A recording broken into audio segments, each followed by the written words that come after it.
ओम नमः शिवाय। जय गुरु जी। अब हम शुरू करते हैं 91वां अध्याय बाणासुर आख्यान। व्यास जी बोले, हे सनत कुमार जी, अब आप मुझे बाणासुर को शिव जी द्वारा अपना गण बनाने की कथा सुनाइए। तब व्यास जी की इच्छा पूरी करने हेतु सनत कुमार जी ने कहना आरंभ किया। वह बोले, हे महामुने, जैसे कि आप जानते हैं कि ब्रह्मा जी के ज्येष्ठ पुत्र मरीचि हैं और उनके पुत्र महामुनि कश्यप भी ब्रह्मा जी के परम भक्त थे। उन कश्यप मुनि की 13 सुंदर और सुशील कन्याएं हुई, जिसमें सबसे बड़ी का नाम दिति था। दिति के ही बड़े पुत्र का नाम हिरण्यकश्यप और छोटे पुत्र का नाम हिरण्याक्ष था। दिति के दोनों ही पुत्र महाबली, वीर और पराक्रमी थे। हिरण्यकश्यप को विवाह के उपरांत ब्याहद, अनुबाहद, सुबाहद और प्रहलाद नामक 4 पुत्र हुए।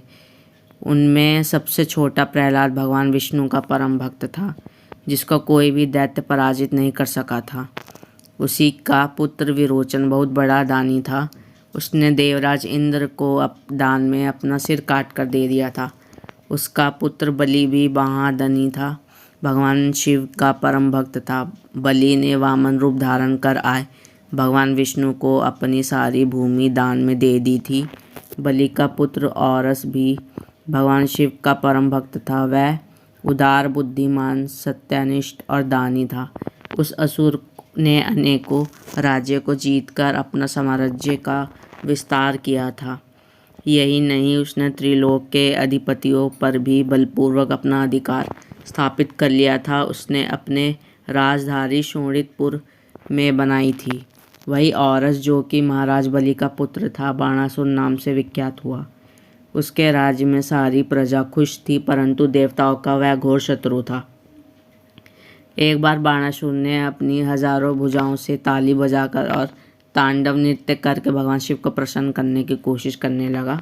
भगवान शिव उसके नृत्य से प्रसन्न हो गए और उसके सामने प्रकट हो गए। उन्हें साक्षात अपने सामने पाकर बाणासुर प्रसन्नतापूर्वक महादेव को प्रणाम कर बोला, हे देवाधिदेव, करुणानिधान भक्तवत्सल शिव, आप मेरे राज्य के रक्षक हो जाइए।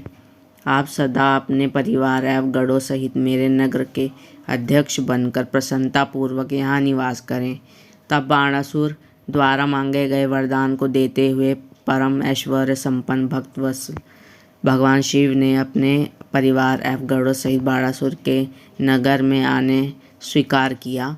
तत्पश्चात भगवान शिव वहाँ निवास करने लगे। जब बाणासुर ने यह जाना तो वह तांडव नृत्य द्वारा उन्हें प्रसन्न करने लगा। तत्पश्चात उनकी स्तुति करने लगा और बोला, हे देवादिदेव महादेव, आप सब देवताओं में शिरोमणि हैं। आपकी कृपा दृष्टि पाकर ही मैं बलि हुआ हूँ। आपने ही मुझे 1000 भुजाएं प्रदान की हैं। भगवान, आप धन्य हैं। आप सदा ही अपने भक्तों पर कृपा दृष्टि रखते हैं और उनके दुखों को दूर करते हैं।